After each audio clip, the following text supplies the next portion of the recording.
Il est 9 h, l'heure du briefing. Les responsables de la 24e édition de Voile en tête ont adapté leur programme aux conditions climatiques. Et bonne nouvelle, le soleil est de la partie. Les participants se préparent à une sortie de 60 km, 6 heures de navigation. 15 équipages participent à cette édition, ils viennent de toute la France. Donc on a des Corses, on a Ajaccio, on a Marseille, on a la Mayenne. On a toutes les régions françaises qui sont représentées. Et parmi les participants, certains ont moins le pied marin.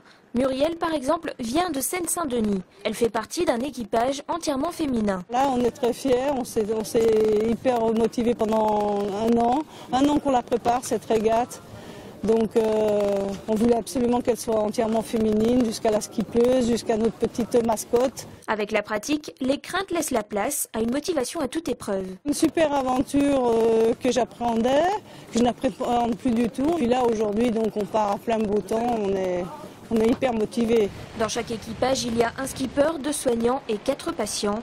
Chacun est libre, en fonction de ses capacités, de participer aux manœuvres sur le bateau. Il est temps de placer les bouées, le départ de la régate est donné. Ils vont aller faire une balade en mer d'Iroise, sortir du Goulet de Brest, aller en baie de Camaret, aller voir l'état de poids de loin. Ces expériences permettent de faire une rupture dans le quotidien des patients. Les bienfaits sont nombreux. Les malades développent par exemple l'esprit de groupe. Ça permet de favoriser la communication sur un espace réduit où les personnes vivent à bord 24 heures sur 24, soignants et patients.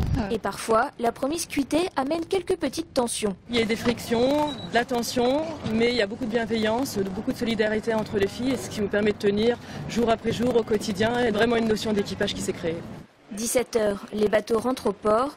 La journée n'a pas été de tout repos. C'est une dure expérience et sorti de là, on se dit qu'on peut abattre des montagnes, voilà. Qu'on est capable de plein de choses. Finalement, les filles se classent 3e sur cette épreuve. Il est temps d'aller se reposer avant de poursuivre l'aventure sur la mer d'Iroise.